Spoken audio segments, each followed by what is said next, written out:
été changé en boule de merdasse. Elle glow. Elle glow.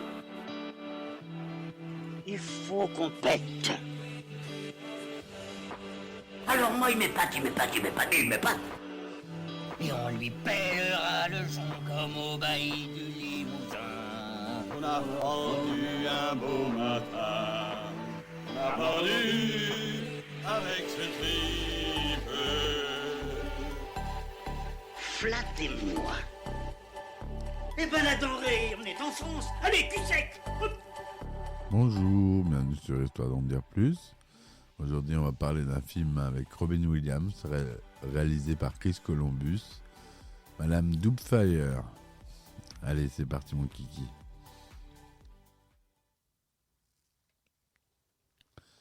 Alors, Madame Doubtfire, que vous connaissez sans doute, qui fait partie des films cultes de la génération des 90,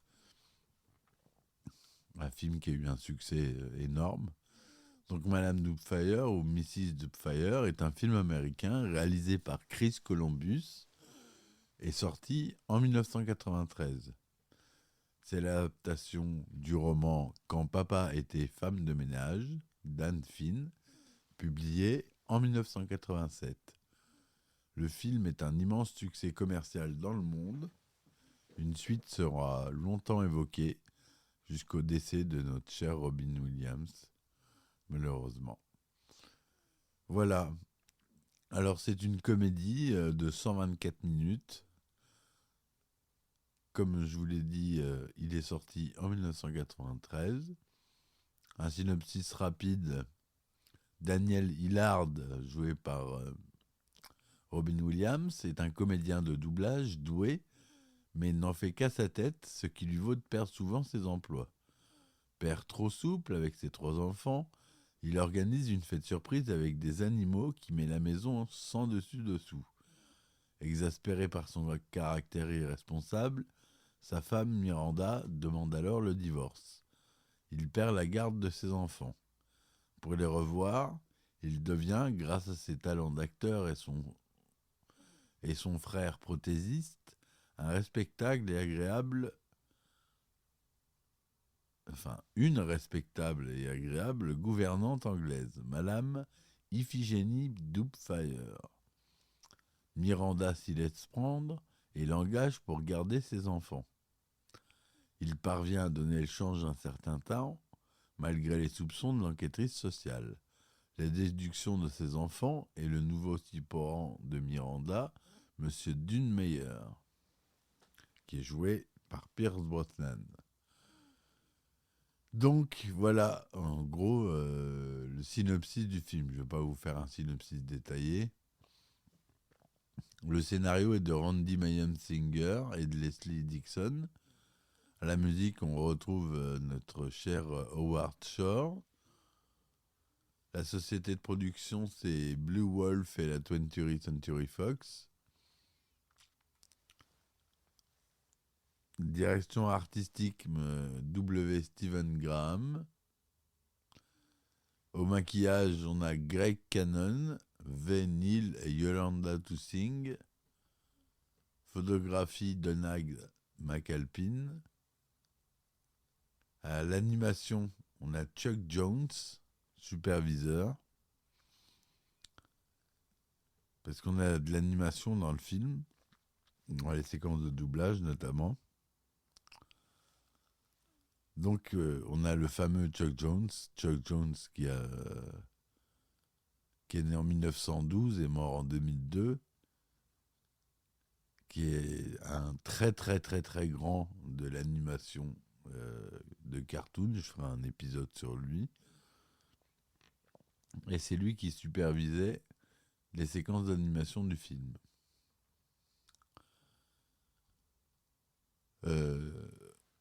À la production, on a Robin Williams et Marsha Grace Williams, sa femme.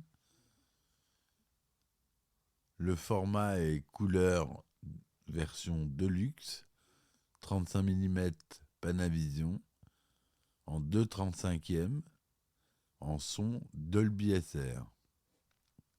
Le budget de production est de 25 millions de dollars. Le film est sorti le 24 novembre 1993 et en France le 9 février 1994. Aux États-Unis, il est classé PG-13, accord parental recommandé, film déconseillé aux moins de 13 ans. On se demande pourquoi, mais bon, il n'y a aucune scène violente ou avec des mots injurieux, donc je ne comprends pas trop cette classification, mais elle est là. Et en France, évidemment, elle est tout public.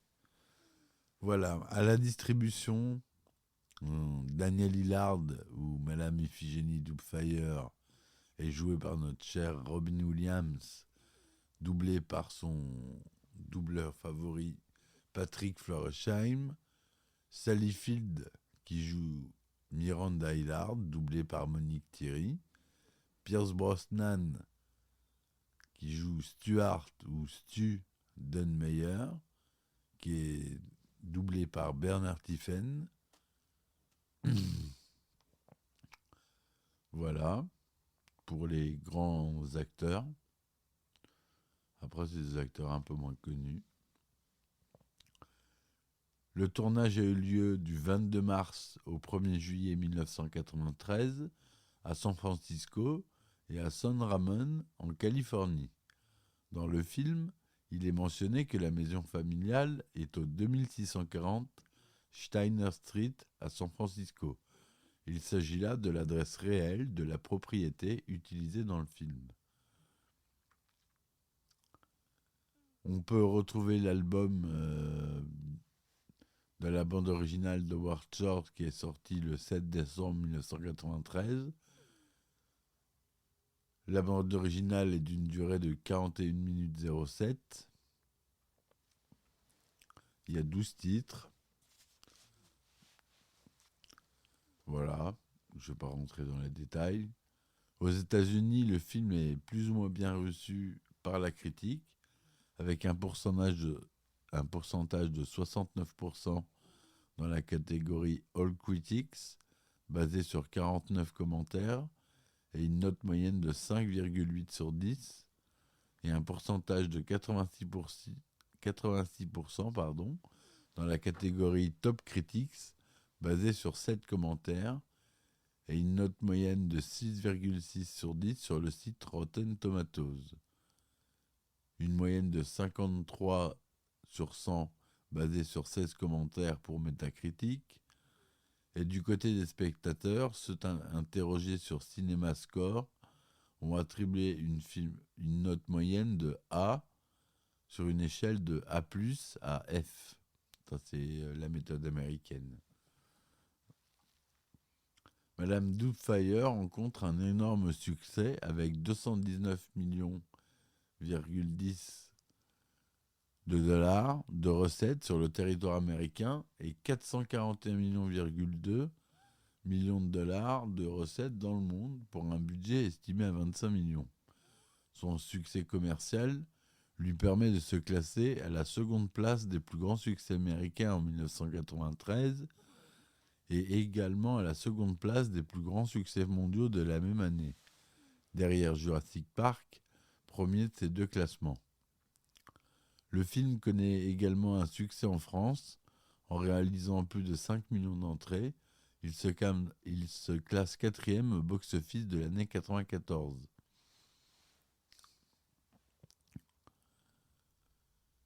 Il a reçu l'Oscar 1993 du meilleur maquillage pour Great Cannon, Neil et Yolanda Tousieng. Le Golden Globe 1994 du meilleur film musical ou de comédie. Meilleur acteur dans un film musical ou une comédie pour Robin Williams. Il a été nominé au British Academy Film Award de 1995 pour les meilleurs maquillages et coiffures. Autour du film. Donc Robin Williams s'était brouillé avec les studios Disney après l'enregistrement d'Aladin. La séquence dans laquelle son personnage se fait virer de son emploi de comédien spécialisé dans le doublage de dessins animés est un clin d'œil à cette situation. Alors qu'il est en conversation téléphonique avec sa femme, Daniel Hillard trouve à l'improviste le nom pour son personnage fictif de gouvernante en lisant le titre d'un journal posé devant lui.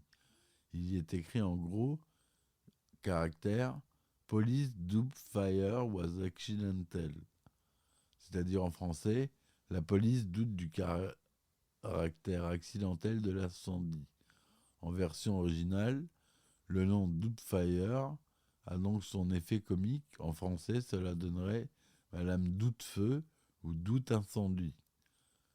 Lorsque la scène où Miranda Hillard fait passer de nouveau un entretien pour recruter une femme pouvant s'occuper de ses enfants, sa fille Lydia barre le nom de la dernière venue une fois celle-ci partie, Paula Dupré, qui n'est autre que la productrice associée du film, son nom étant crédité dans le générique de fin. Lors de sa transformation du personnage de Daniel Hillard, ce dernier s'exclame « J'ai l'impression d'être Gloria Swanson ». Il s'exclame ensuite vers son frère « Prêt pour mon gros plan, monsieur Cécile B2000 », faisant référence à la célèbre réplique de Gloria Swanson dans Boulevard du Crépuscule de 1950. On voit aussi quelques faux raccords dans le film. Lorsque Daniel se fait passer pour une deuxième candidate au poste de femme de ménage dans son bain, en prenant un fort accent, il a soudainement de la mousse sur son torse au changement de plan. Un autre, on peut apercevoir les doublures des acteurs sur certains plans, comme lorsque le rembourrage de Daniel prend feu au niveau des seins, ou alors lorsque Stu effectue un plongeon en pirouette dans l'eau de la piscine. Lorsque Lydia écrit son doutes sur l'identité de Madame Doubtfire, Lydia saisit une raquette et la menace. À ce moment-là, les cheveux de la jeune fille sont disposés dans son dos. Au changement de plan, ses mèches de gauche apparaissent devant son épaule, puis de nouveau derrière 2 plans plus tard. Lorsque le portail de la piscine s'ouvre sur la famille, 2 jeunes femmes en bikini, l'une en blanc tenant un verre et une serviette, l'autre en noir et blanc, traversent le plan. Sur le plan arrière suivant, on les voit repasser à nouveau devant le portail. Lorsque Stu discute avec son ami Ron au bar de la piscine, on peut apercevoir l'équipe de tournage dans le reflet du vase en arrière-plan. Peu après, Daniel prend un citron vert au sommet de la corbeille de fruits pour le lancer sur la tête de Stu. 2 plans plus tard, le même citron réapparaît exactement à sa place. Lorsque Madame Doubtfire propose à Lydia et Chris d'aller voir le chariot de dessert, Lydia garde son menu fermé et Chris l'ouvre à peine, alors que sur le plan suivant, leurs menus sont bien ouverts puis les referment. Dans la dernière scène, Daniel propose à ses enfants d'aller se promener et Miranda précise « À partir de maintenant, votre père viendra vous chercher à l'école tous les jours. » Pourtant, le dernier plan large montre que les enfants prennent leurs affaires d'école avant de monter dans la voiture, la balade semblant se solder par des devoirs ou des révisions.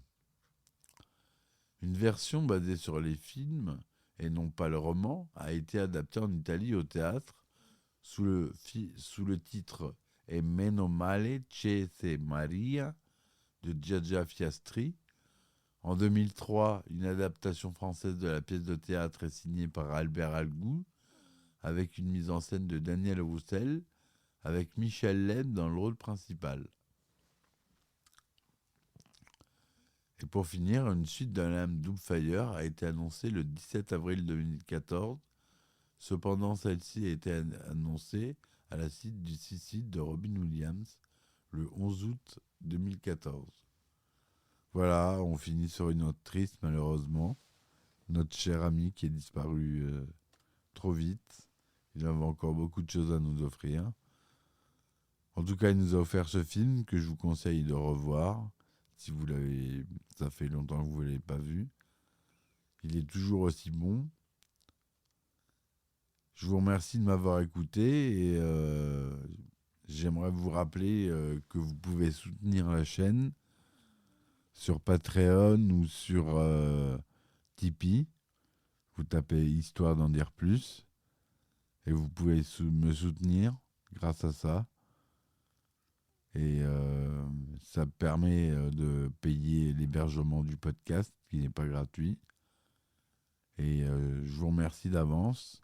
Je vous dis à bientôt pour de nouveaux épisodes. Et merci encore. Ciao, ciao. Il a été changé en boule de merdasse. Elle glow. Elle glow. Il faut qu'on pète. Alors moi, il m'épate. Et on lui pèlera le son comme au bailli du Limousin. On a vendu un beau matin. On a vendu avec ce tripe. Flattez-moi. Eh ben la denrée, on est en France. Allez, cul sec. Hop.